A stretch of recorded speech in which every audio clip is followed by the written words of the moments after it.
Ikaw ba si Sansay? Sumama ka sa akin! Anong ginagawa niyo? Saklolo!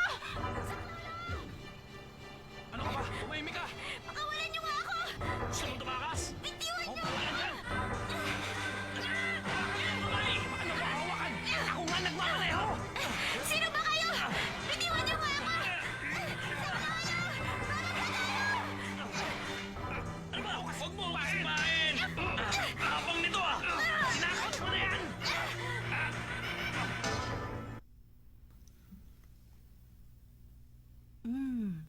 Kay ganda ng kanyang kutis. Gamitan natin ang low cycle. Medyo malaki ang kanyang bewang. Gamitin natin ang energy resonator. Maskulado ang kanyang mga braso. Kailangan ng masahe. Medyo malaki sa bahaging ito. Lagyan mo na seaweed mask.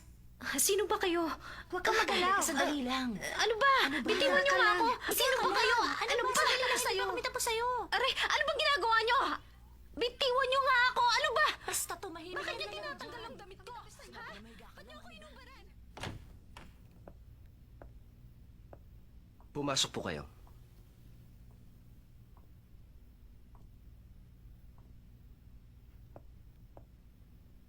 Maghintay kayo sandali.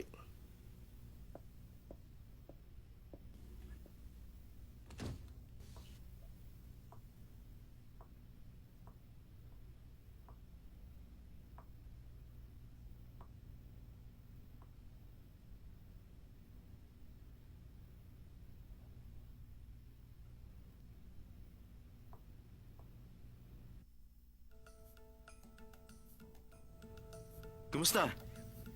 Nagustuhan mo ba ang ayos mo ngayon? Anong ginagawa mo rito? Itong bahay ko. Bahay mo? May beauty salon ka sa bahay mo? Ganyan ang buhay ng nasa upper class. Ito ang klase ng buhay na hindi mararanasan kailanman ng nasa lower class. Pero napatunayan na isang pangkaraniwang tulad mo. Pagkatapos ayusan, pwede pa rin magmukhang mayaman. Ano sa palagay mo? At anong gusto mo ngayon? Ang gusto ko, sumama ka sa akin. Sumama ako sa'yo? Hawak naman kita sa school, hindi ba? Malaya ka makakagalaw. Kung mag-isa ka lang, pwede kang sumabay sa akin. Ano sa palagay mo? Dapat maging masaya ka. Oo nga, masaya ang pakiramdam. Kasi napatunayan ko kung gaanong sukat ng iyong pagkatao. Napakamateryoso mo. Para sa'yo, katapat ng tao, pera. Hindi mo ako naunawaan. Sa palagay mo ba masaya ako? Kung nakikita ko namang nalulungkot ka sa kalagayan mo? Pwede kitang bigyan ng malaking allowance buwan-buwan ng platinum card. Pumili ka ng kotseng gagamitin mo. Pwede kong ibigay sa'yo ang layo sa buhay. Lahat naman ng bagay sa mundo, salapi ang nagpapagalaw. Ano pa bang hahanapin mo? Wala ka na makikitang lalaki katulad ko. Utak, hindi pera! Talagang nababaliw ka na. Ibalik mo na ang damit ko. Gusto ko na umuwi. Bakit, Sansay? Bakit daw, Mingse? Sa palagay mo, baliw ako? Gusto mo akong bilhin na parang produkto? Hindi mo ako mabibili. Ubusin mo man ang salapi mo. Ano? Napakaraming babae dyan na gustong sumama sa akin. Pwes, puntahan mo sila. Huwag mo ako itulad sa kanila. At ito ang tandaan mo. Kailanman, hindi mo ako mabibili. Ubusin mo man ang kayamanan mo. Sansay!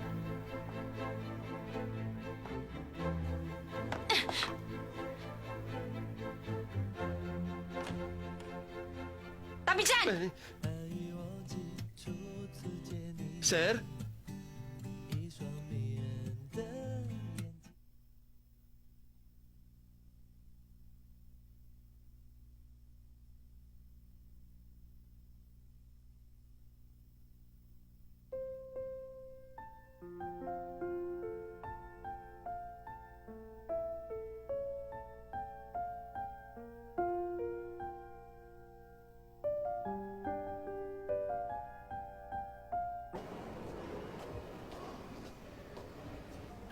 Hindi magandang nararamdaman ko.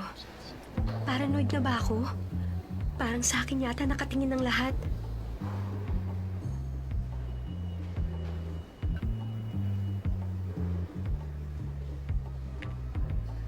Iba talaga ang culture ng mga lower class. Hindi mo sila pwedeng... Isama sa mga upper class, ang lakas naman ng loob niya. Sinabi mo. At dalawang Nagpaparinig na naman. Biruin mo yun.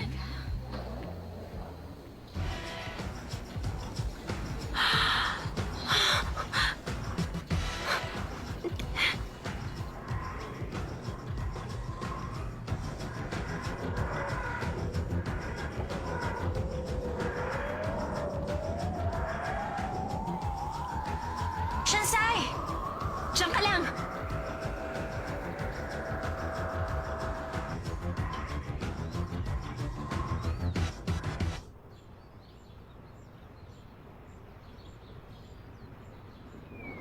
Sobra kang pasikat ngayon, F4 si Shimen lang, hindi maaari makagawa niyan. Sino may sabing hindi ko kaya? Naisip ko lang, walang kwenta. Aksaya sa panahon. Nakakabagot. Lay, ano na? Anong problema? Ano nang gagawin natin sa Agate? Ano ba? Hindi ko alam. Ano bang iniisip mo? Mitsuo, Ang sabi ko sa'yo, di mo siya kaya. Aminin mo na. Talo ka na. Huwag niyo kalimutan ang parte ko. hindi pustahan ang usapan dito. Reputasyon natin nakataya dito. Daoming Sa! Anong ginagawa mo? Bastos! Bumaba ka dyan! Hindi totoo mga sinulat mo sa akin! Hindi ako nagpa-abort! Virgin pa rin ako!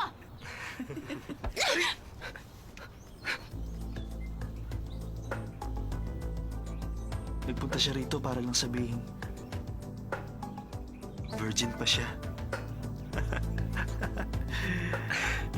Kung ano na naman iniisip mo.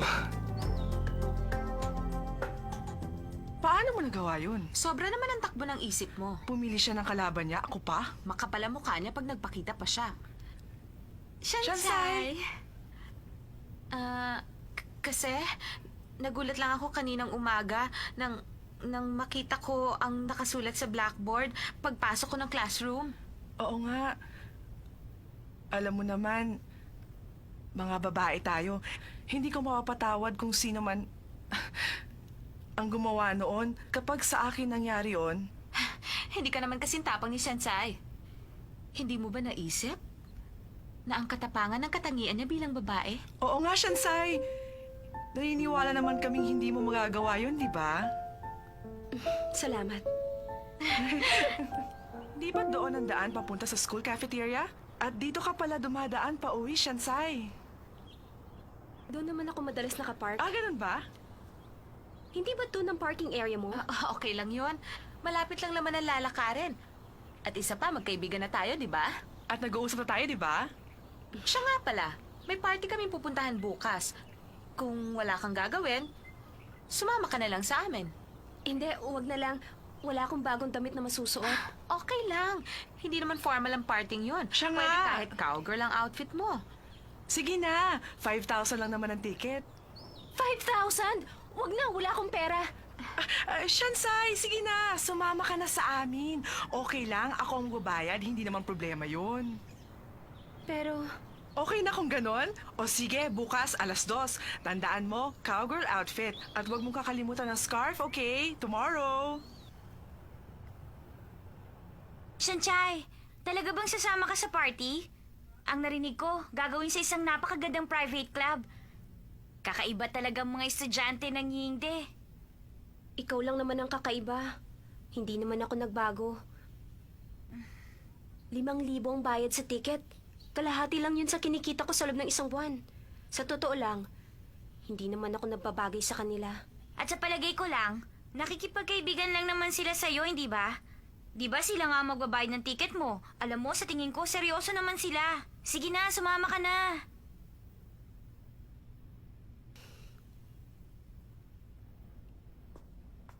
Iniisip ko, masyado lamang siguro akong critical sa mayayaman. Pero alam kong hindi ko sila mapapantayan sa material na bagay. Pero pwede naman siguro kami maging magkaibigan, di ba? Siguro sa spiritual level. Ayun, oh. Ano ba bibilin mo kasi? Tingnan mo, mga cute dumarating. Ano bang tinitignan mo? Ano ba talaga tinitignan mo dyan, huy? May bibiling ka ba?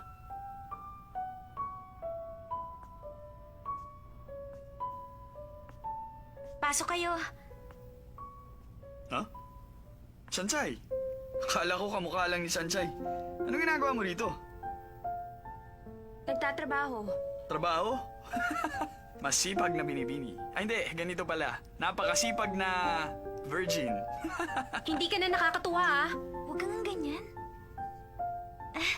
Kung hindi ako nagkakamali, kasama kayo sa F4. Kilala ko na kayo. Ako nga pala si Shoyu, matalik na kaibigan ni Sanchay. Lagi siyang tumutulong sa akin. Sinong tumutulong? Huwag ka makipag-usap sa di mo kilala. Pabili nga ng cake. Ha? Aling cake? Ito, Ito ba? hindi yan. Yung katabi niyan.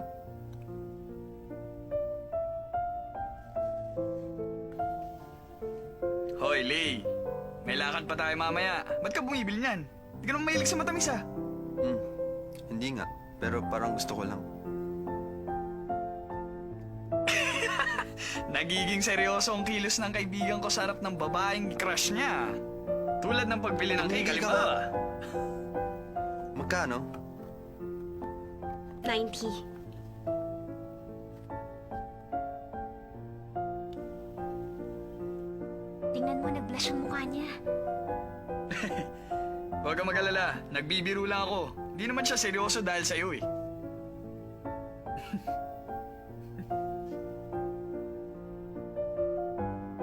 Teka, ang sukli mo. Sige na.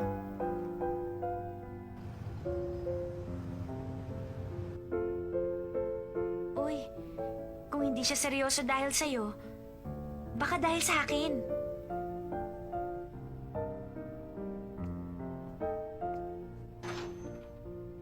Oy, alam ko na. Huwag mo sabihin yung kakaibang lalaking sinasabi mo ay yung bumili ng cake, tama ba? Lagi ba siyang nakangiti pag kayong dalawa lang, ha? Tama na nga biruan. Nasaan na ba tayo? Teka, ang sinasabi ko magkaibigan sa spiritual level. Pupunta ba ako sa party bukas? Oy, hindi pa ako tapos. Akala ko ba kaibigan kita?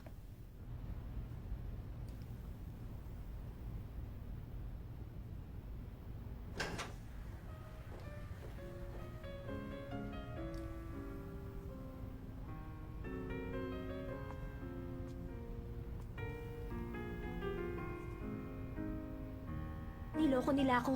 Formal ang parting ito.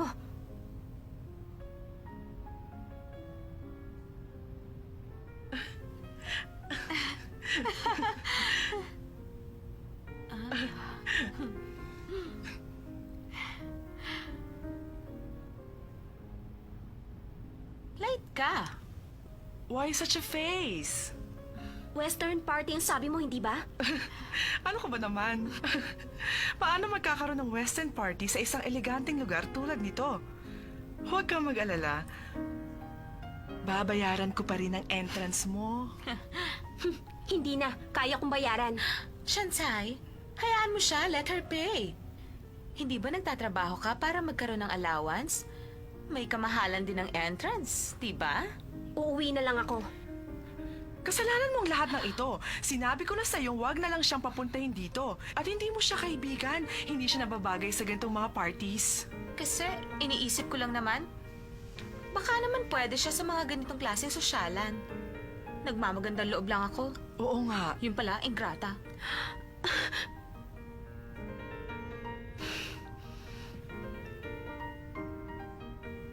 Saan ba magbabayad? Miss, pakidala sa kusina. Bakit ito binibigay sa akin? Shansai, natara lang na mapagkamalan ko ang isang servidora. Magsalamin ka nga. Meron kang red scarf. Sa palagay mo ba? Kanino kaya nila ibibigay ang mga plato? Alam mo, kung ako ikaw, matutunaw ako sa hiya. Shansai, nagbayad ka naman ng entrance fee, hindi ba? Kumain ka hanggat gusto mo. Wala itong refund. At walang ganitong klaseng pagkain sa inyo. Oh, bakit ka naman ganyan kay Shansai? Sasabihan mong kumain ng mga pagkain hindi pa natitikman. Papaano naman kung sumakit ang kanyang tiyan? Miss, uminom ka. Nagbibiro lang ako. Tama ka. Palagay ko tama na ang tubig para sa kanya. You take care now. Aalis na kami. Saan kumpanya kayo nagtatrabaho? Estudyante pa lang kami. Sa eskwelahan? Sa Yingte University. Walang duda kung bakit kayo napakaganda. Thank you very much. Parang hindi kayo mga kolehiyala. How sweet naman. Totoo yun. Kakaiba naman ang isang ito. Taga-Yengti ka rin ba? Yes. At nakapantalon ka. Hello. Ang akala ko ba ang mga babae pag galing sa isang elite school, tulad ng Yengte, pare-pareho lang manamit. Pero, kakaiba ka. Pwede bang malaman kung ano ang iyong pangalan? Pero talagang kakaiba siya. Tama, talagang kakaiba siya. Alam nyo ba, high school pa lamang siya, talagang delinkwente na siya.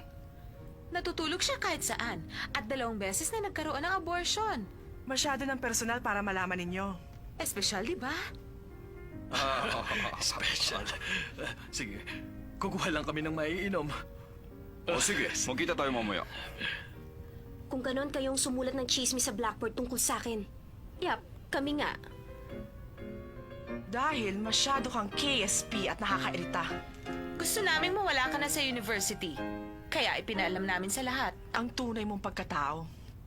Anong dahilan? Marami ng oras at pera ang naksaya namin. Para lang mapansin. Para pagdating ng panahon, makapangasawa kami ng mangyayamang lalaki. Ang mga lalaking tulad na F4, sila ang mga type namin. Hindi kami papayag na isang hamak na katulad mo lamang ang papansinin nila. Alam mo, sa totoo lang, hindi ka nababagay sa kanila. Hindi ka namin kauri. Ang akala mo ba gusto ka namin maging kaibigan? You don't belong here. Malaking embarrassment para sa amin na makatabi ka lang. Tulad ngayon. Hindi dapat iniimbita ang mga katulad niya. Imposibleng mangyari yon. Makaalis na nga. Hindi ako aalis. Hindi ako magpapatalo sa kanila. Sino si Rang ang nag-imbita sa kanya? She does not belong to our circle. Oo nga. Ay, forget about her. Eh bakit naman ganoon na lamang ang pagkakatitig mo doon sa kalbo at matabang mama kanina? Doon sa party? Gross, kadiri ka ha? Huwag mo kalimutan. Ang objective natin ay makabingwit ng mga CEO o mga vice CEO. The hell I care kung mataba o kalbo. Ang mahalaga, maakit natin sila. At iwan na lang kapag nakakita ng mas batang papa.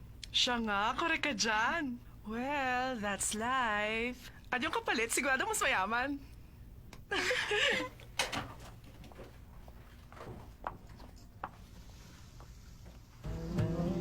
Hi, ako si Sheng Bai He. Hi.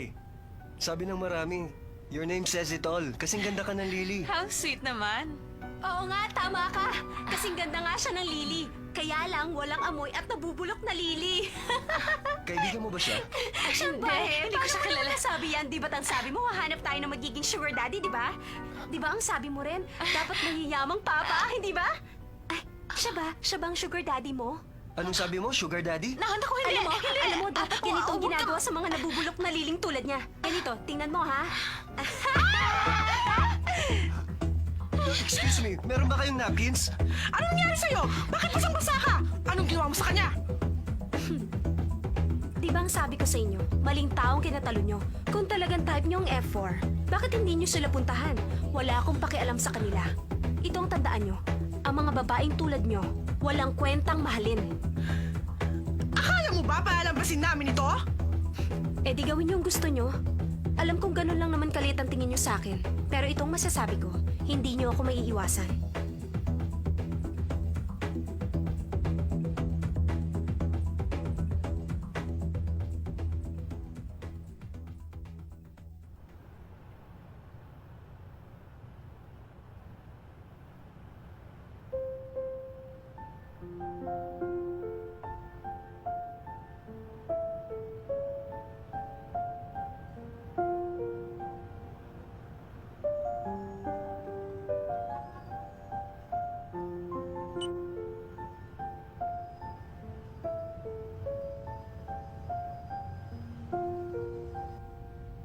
Sa wakas, babalik na rin si Chin.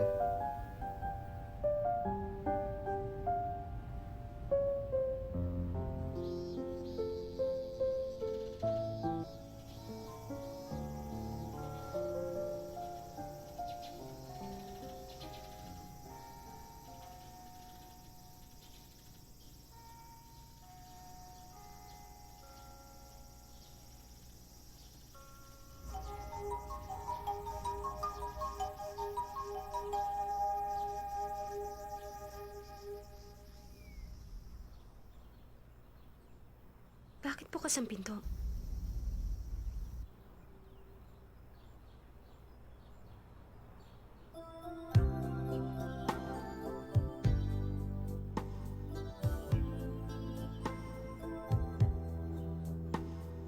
Good morning. Good morning. Akala ko sabi mo hindi ka darating. Mas gusto mong wala ako rito? Hindi naman sa ganon. Kaya lang, ewan ko, di ko alam. Talagang gusto ko rito. Dahil malayo sa ingay ng mga tao doon sa baba.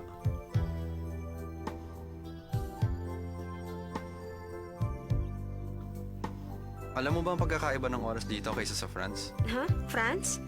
1, 2, 3... Hindi. Hindi na bale.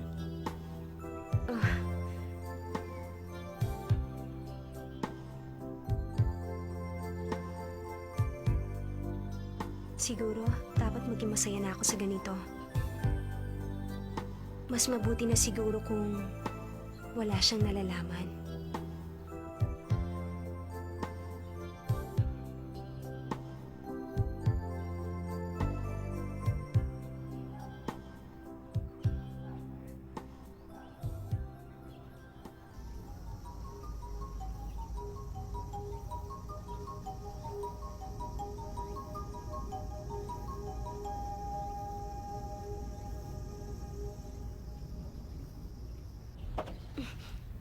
Ano ba? Di ba't ito ang magazine binabasa ng mayayaman? Ba't mo binigay sa akin? Buksan mo ang iyong mga mata. Basahin mo ang cover.